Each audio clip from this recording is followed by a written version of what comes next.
Hague. Yeah. My name is Mina. My full name is Amina, but everybody calls me Mina. I'm Dutch, but I write in English, and if you don't mind, I'm gonna speak some thoughts tonight. So, here we go.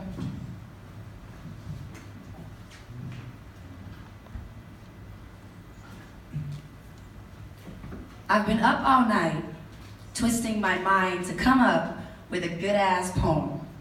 A poem that will feed your thoughts, a poem that will make you think, a poem that will sink in your mind, that one of a kind, that let me hear back that line, that's if you don't mind, read it back one more time, poem. Something that will shake your soul to make it whole again, letting you know that you're not the only one with these thoughts. You see, I thought about writing about God and love, knowing instantly that they were the same. Should I write about my ex-boyfriend, how he left and came and left? Or maybe about the universe wanting too much from me on days I'm too lazy and Netflix only gives me 15 seconds to consider quitting. Maybe this should be the sad poem, the one where I ask my dad why he left me poem. Maybe this should be my happy poem, the one that fills my soul within me poem, the poorly written one, the questioning why I'm undone one, or maybe I just want to mark my being in this world. Be more than an empty face moving through the crowd. Maybe this should be the Here I Am poem, where my ink-stained hands, my creative soul and humble heart, and at times fucked up but always extraordinary mind will be known as my unique own. And write all my poems in stone to make them last so that in the future's past, they will remember me. You see, I'm not the kind of person who speaks easily about her emotions, but poetry gives me the chance to die with my heart on my sleeve. You see, I wanted to write a good-ass poem, some good shit, but this is all I came up with.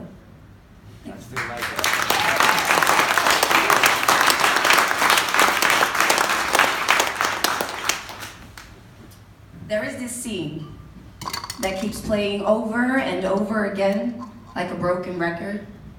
Over and over again in my train of thought.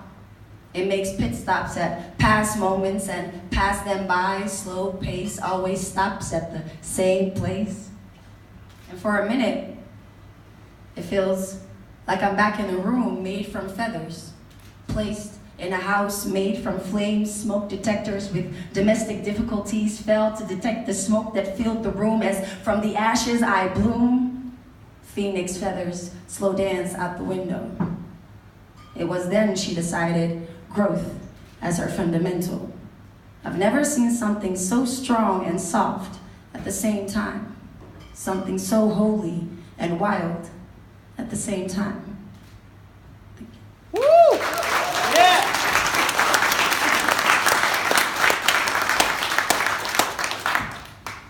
So, people always think I'm unreachable. And my answer to that is, I am always here. And they don't really understand that. Like, what do you mean you're always here? And I try to explain it with one word or one sentence, but it's never quite enough. And so, this poem came. Words are my fingertips that paint hieroglyphs onto the inner walls of my soul, using royal blood, ink, that appear on skin when shit gets understood all the way up until you become to love it, using thick tears that grow over time, all to have it make more sense. I know popular opinion makes you want to follow your heart, but souls get lost when they don't take their mind with them. Holy Ghost, holy me, the only reason we survive is that we know. And I was born a warrior, can't rub that shit off. Won't apologize for this gift I got amongst gift God has given me. The reason of it all is to vibrate higher, go higher, rise above heights that tickle my feet, and not to be stuck in quicksand, to let it be risen over me, to be sunken low. No, I want better for me. I'm worthy, and so I do just that with everything that's me. my yin-yang, my inner world and outer life. With everything I do, I can almost taste the fruits that has been given from this growth. The aftertaste must be peaceful. I like my juice like that, you know? And I know this shocks you. I am aware that I shock you, but that's your fear, not my love for me. I'm not gonna fake humble for your insecurities. Damn, haven't you been listening? Not just hearing sounds and mold them into your expectations of them. Not just waiting your turn to turn me off and your response is dead before it leaves your lips. I like to believe that my ink is overflowing, never running out. It's like my voice, never losing sound. Words on my fingertips that paint hieroglyphs upon the inner walls of this soul. Find me here in my truth that survives in this world where lies are being celebrated. Find me here. I will forever be here. Thank you. Thank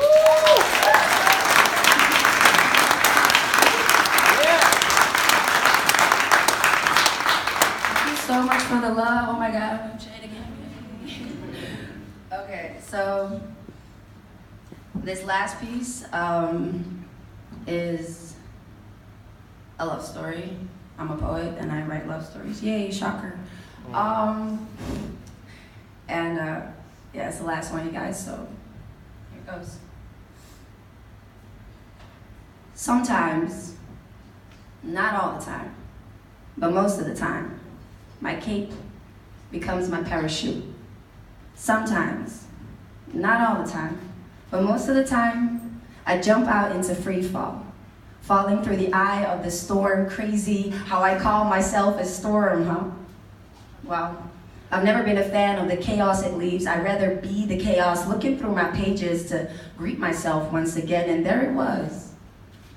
All your poems, all our stories laid out in its original ink, along with wine stains and waves on the paper of salty tears that teared it down. I didn't place a date, I never do. And still I know the time frame I framed those frustrations. It was after you kissed me, long before she came along. Didn't even wrote your name, as if I thought that if I did, you would jump out of my pages. Maneuver through the shade, I'd be scratching down, drenched in metaphors, all for the love of art and to cover my ass. I blocked you. Unfollowed, unfriended, everything, Jew, but I should have known better. Should have known that you still exist in my pen. Should have known you became my reality every time I try to write down my dreams. Should have known I'd meet you here again.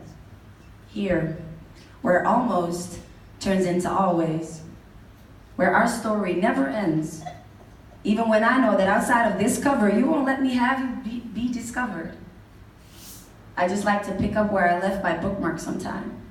Reading about a life that became fictional to me. Because in reality, you couldn't be more far away from me. Thank you, Dana.